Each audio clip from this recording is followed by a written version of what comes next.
everyone, this is Mish Schneider, Chief Strategist of marketgauge.com.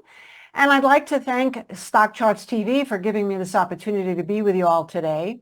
My goal is to walk you through the macro, particularly as we're looking at the price charts on some of the indices, a lot of the outliers, and then work our way down. What makes this particular time in the market so fascinating is that we could be seeing an actual sea change in terms of what the Fed has been promising they would do and what they might do. And that would be, of course, possibly lowering interest rates. Is that good news or bad news? So we may be getting to a point of having a fabulous opportunity in certain sectors, while others may have already been long in the tooth. And of course, there's always commodities, which, as you may know, is one of my areas of expertise. So let's get started with my favorite grandpa, Granddad Russell 2000, as we look at the daily chart. Now, as you're looking at this chart here, what you can see is that we have a break today of the 50-day moving average, and that is the first time we've seen the break of the 50-day moving average since we had this gap lower way back in April, way back. It's the beginning of June, but things seem like they're taking forever. What's so interesting about it this time was that the momentum, which had really crashed, had the mean reversion, which turned out to be the bottom of the market. We're looking now at our Real Motion ACP plugin. And as it was rallying, notice how the momentum never cleared the Bollinger Band while we did so in times past back here. So that kind of gave us a clue that while the SPY and the NASDAQ were making new all-time highs, the Russells were telling us a completely different story. And now look at how the momentum here has really broken down and now is not necessarily in divergence as we're taking out the 50-day moving average, but actually we are seeing momentum a bit worse than the price. So that means we have to look at this low here, which is at 201.78, the last time we were under the 50, and A, ascertain whether or not we're going to break that, and B, if we're going to have 2 days of a close under the 50-day moving average, that would put us back officially into a caution phase. What's also interesting, if we look at the leadership benchmark here, which is how this instrument is performing against the SPY, you can also see that we have been underperforming the SPY, and now we're breaking down on the Bollinger Band there as well. So essentially what I see from this chart is that we could wind up holding the support levels right now and have a bounce. It's possible. But if we cannot do that, then we'll be looking at a gap fill to these highs right here, which would be right at around under 200. And then if that fails, of course, we'll take a look at what happens as we get closer to 195. This certainly is telling us right now that a lot of the economic statistics we have seen, including what we saw most recently, which is the JOLTS report, was at something that has only been seen 3 times in history, where there are fewer job openings. That always has led to some kind of contraction, not only in the market, but in the economy. And now they're saying that they may have overstated the jobs report by 770,000 jobs. That's a huge mistake. So these are all the things the Fed are watching, and certainly we should be watching as well. Now, if we move to what really capped us off in terms of this possibly happening, it's actually something that Dave and I talked about on the last time I was on Final Bar, and that is the transportation sector. So as we're looking at transportation here, when everything else was doing really well for that period at the end of April and then into May, this really did not participate in the rally. Now, if I were to zoom out and you take a look at this going back to 2022, you'll see that we never took out the 2022 highs, let alone making new highs in 2024, while we did in so many other instruments, particularly obviously in NASDAQ and growth stocks. So this was already flashing to us. There was something wrong with a huge part of the economy. And let's face it, transportation is 6% of the GDP, number one, and a huge jobs creator, number two. So where are we at right now? Well, after a massive move lower, it almost looked like we were going to recapture this 200-day moving average. And instead, we did it only for 1 day, which was the end of the month, last month on Friday. But we started out better on Monday and sold off, and now we're kind of getting a follow through here as I'm talking to you on Tuesday, June 4th. But notice the inside day here. So that kind of supports what I just said about the Russell 2000, is that it doesn't look great, but it doesn't necessarily look all that horrible yet, because with an inside day, it's very possible that we could see this bounce right back over, let's say 64 tomorrow, and continue on up.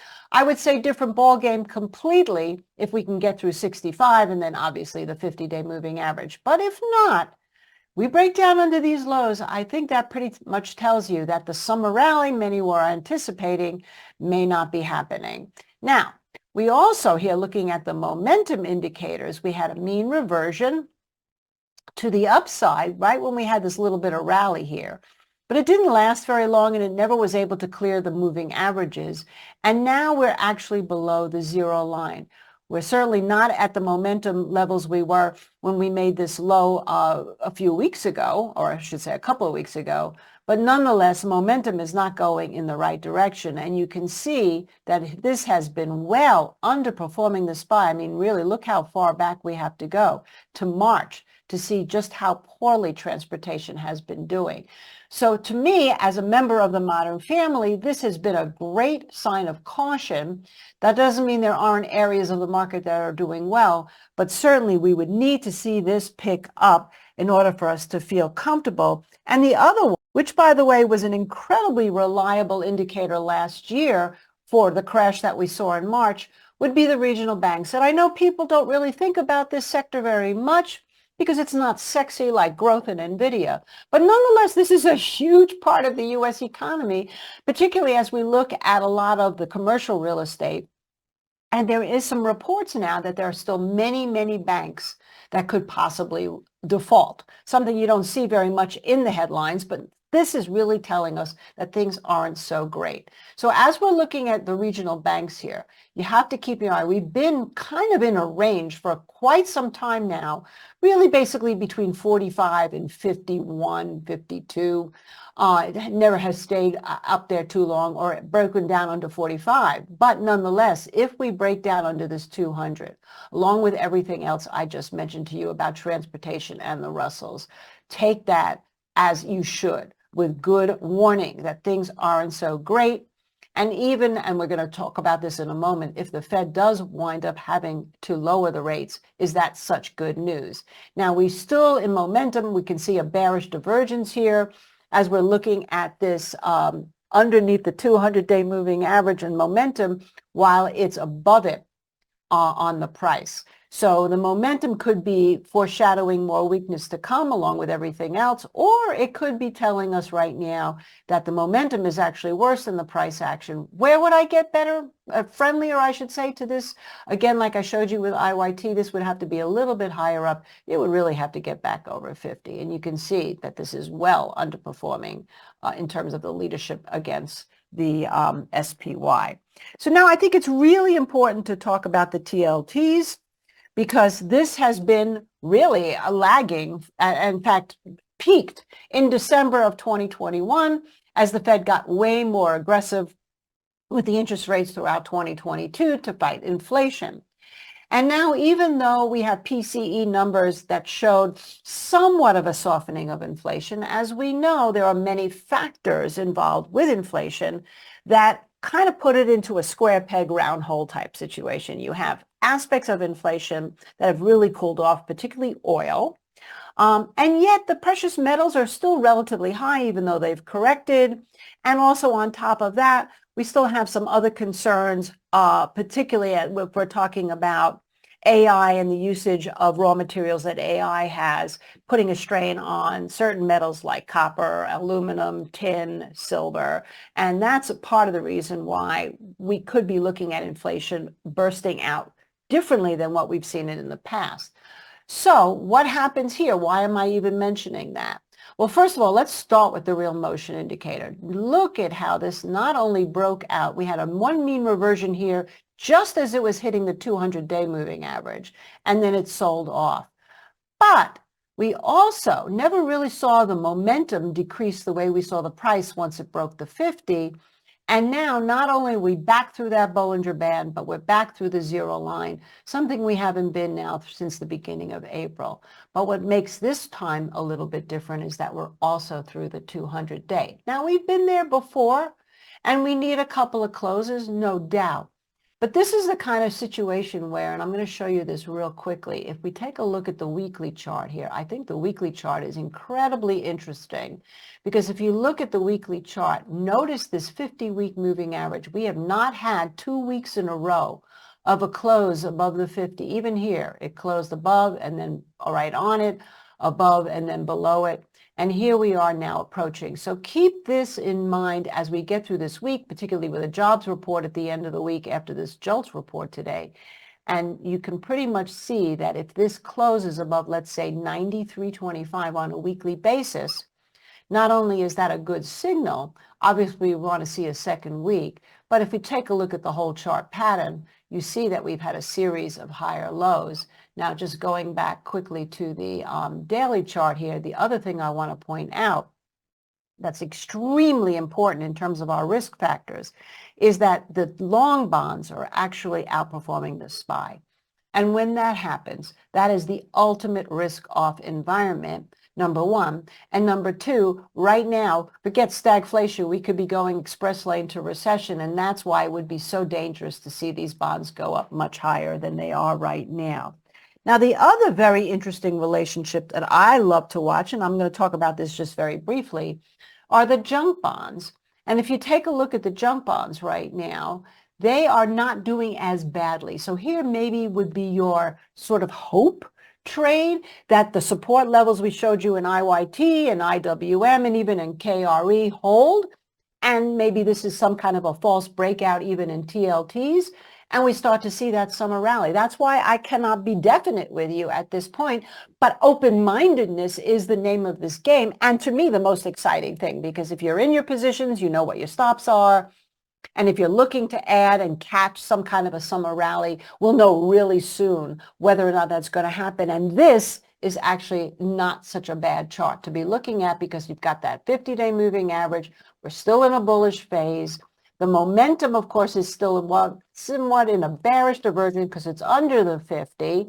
And it's neck and neck with the SPY right now. So if this starts to outperform the SPY, that's not necessarily a bad thing because you want high yield, high debt bond traders to feel good about getting involved with that type of instrument. Okay, so now let's move on because I mentioned a lot of areas that have potential weakness, which will bring the market down, but also possible hope. Here are a couple of sectors in the modern family that look good. And right now, I'm very interested in the biotech space for a couple of reasons. Not only are we in a bullish phase, but I really like the fact that it's having a sort of a narrow range inside day with the IWM or the Russells being down today, sitting on its 10-day moving average. Momentum has improved. We really want to see the momentum get through these levels here. And then I think, especially if we start taking out these highs and get closer to 140, we could see biotech rally. Now, what's interesting about biotech is that it's both a cyclical and a non-cyclical, and that it can do well in a recessionary time and can also do well during an expansion. So it would be a matter, obviously, of picking and choosing wisely as far as which instruments you might want to get into. We're looking at two in particular, one being Pfizer. I'm not going to show you that chart right now, but it's been trading between 28 and 30. And if it gets through 30, that could be a really good opportunity. The other interesting thing about this in terms of the momentum that I showed you having to get through the Bollinger Band is look now neck and neck with the SPY. So that would be a place to go if this continues on up. The other place to go, it's not granny retail because granny retail is very nuanced right now, but this is actually consumer staples, and that's having quite the breakout today. Now, of course, that makes sense because in a recessionary time, people are going to buy what they need. In an inflationary time, they're going to buy what they need. So this is kind of getting us prepared economically for either scenario, maybe stagflation or maybe recession. And so obviously, if the whole market gets dragged down, we know there can be an overall liquidity crunch. But if this maintains itself, Then right now, I would say you're looking at around 77 to hold, maybe a little bit lower than that. Here's your 50 at around 75.90. But take a look at your momentum here. Your momentum is through the Bollinger Band, still has more to prove, but notice how it's now starting to outperform the SPY. So what is this telling you? The consumers are still in the game. They're just switching how they're spending money. Okay, so now let's move on a little bit more micro. So first of all, Bitcoin, as I'm talking to you today, is actually perhaps showing itself separating from the rest of the market. And I have to tell you, this is something that I've been waiting for very patiently, was for Bitcoin to show that it is not a risk asset, that it could be a store of value, and that after the halving, it's really done nothing except consolidate. And if it's now going to hold over the 70,000, can it go to 80 or higher? Maybe. But there's a stock that I've been in, and I've been very vocal about it with the company. And this is going to benefit for many reasons. Also, the ETF for the Ethereum helps it too. But it hasn't done very much. And now it's starting to look really interesting to me. This would be Coinbase, of course. So now if you look at Coinbase, you have the 50 crossing, the 10 crossing the 50. It's starting to get some movement above the 50. If we go down to the momentum, we're still in a negative momentum, so it's got a lot of room for this momentum to catch up. But notice how well it's outperforming the SPY, or the benchmark also needs to get through the Bollinger Band.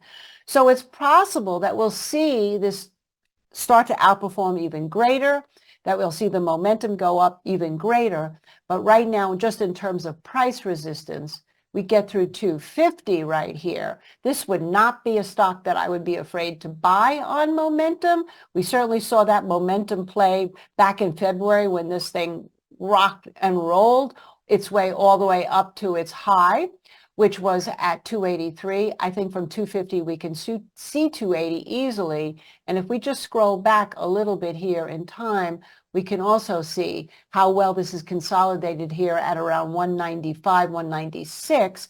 That's a really big area to hold. But that also tells me that we could see maybe a $60 move up from about 250, which would put it at a target around 310.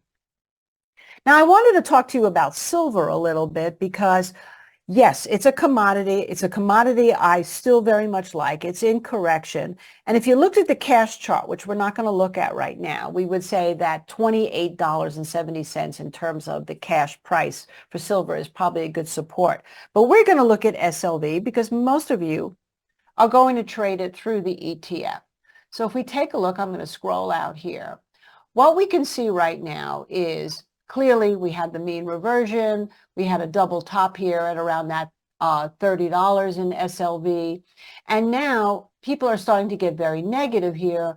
I actually think that if you look at the underlying chart, I'm still thinking that this has a lot of room to the upside. And I think if we can get to a move to around 26.50, which would be around 28.70 in the cash price, then it's possible that you would have an opportunity. If you waited for it to 50, you might miss the boat, but you might have an opportunity to get in there. I'm still very long-term bullish the silver. This has done a lot of work. This does not feel like a top to me. This just feels more like exhaustion. And here's your 50-day moving average here on the momentum indicator. And yes, it's slightly now underperforming the SPY. So I would also want to see not only this move to around the 26.50 where you can see my cursor right now, which would be right here at under this high that I'm looking at right here from May 15th, but also we would want to see this momentum start to come up and outperform the SPY. So now what I want to do, and by the way, keep your eyes on sugar. Sugar, if it can get through 20 cents a pound, I'm going to show you cane here because again, that's how most of you would buy. But if sugar gets through 20 cents a pound, then I would see a cane at around 11.70. This might be another opportunity. Look how this is starting to outperform the SPY. Look at the mean reversion here. So that's sugar, by the way, and silver often tend to move together, which is kind of a bizarre relationship, but it's something I've looked at over time. All right, now let me give you a couple of stocks to look at before we go. Things that are setting up, obviously defense and cyber security is still a very big area to be looking at. I've been sitting in Palo Alto for a while, but this is now starting to look more interesting to me. Palantir, you kind of had that big gap here, and then it failed terribly on that gap down, probably sucked in a lot of longs and then got a lot of people hurt. We've not played this. Might be the second time I've ever been interested in actually buying this particular stock. But what I like about it is the mean reversion, the outperformance here again on the leadership of the SPY. And, these plugins have just really helped me so many times, prevented me from getting in on false breakouts. Look at the momentum here. It cleared the 50, but it still showed such weak momentum at this point. It wasn't convincing to me. Just like here, we're having the mean reversion showing better momentum, but I'd really like to see this clear over the 50. And the leadership is telling me that this is going to be the first time this is outperforming the SPY before we had that big rally. So now all we need to do is wait and see 2 closes over the 50-day moving average for a phase change. And that would be a phase change to bullish. So I think that would be extremely positive. And the other one I want to show you is so completely different than anything I've ever shown before. And that is Nu Skin. And the reason why I like this is I have been all over the vanity trade, starting with the particular drug companies that are making the drugs for obesity. Obviously, Eli Lilly, which has went up to new highs. Novo Nordisk, which has been doing really well. There's a couple of ETFs to be aware of, OZEM and HRTS, that takes advantage of that. And we've seen companies like ELF do well. My theory is that at some point, as this gets more mainstream, we will actually also see people who are losing weight and keeping it off doing things like Botox, possible some plastic surgery, and taking better care of their skin. And I like this stock. It came up in my search for things that would benefit. And not only that, if you look here, you can see it's a consumer staple, right? We just looked at the consumer staples. XLP is a great area. So I'm going to end with this thought. And that is that if this thing now, and if we kind of bring this back a little bit here, we'll see that there was a gap right up here after it reported poor earnings, the gap to 1734. Currently, we're trading at 1355, and we're above the 50, so we're in a recuperation phase, and we're above the 10. Look at this momentum. I mean, it's just flying, and it's outperforming the SPY. I would probably want to see a close above this 1396, let's call it 14, with a pretty good risk to under the 50. And it's possible that in time, getting into this kind of cheap, you might see this stock return to places that it hasn't been in quite some time. It was trading at one point well over $35. So that's it for now. In summary, like I said, keep an open mind. This could be the start of a much bigger correction or the start of a great summer rally. And really, I think the bonds are the clue here for one. So keep your eyes on those TLTs. And I hope this was informative to you. You all have a great day. Thanks so much for watching. Thanks again to Stock Charts TV, and bye for now.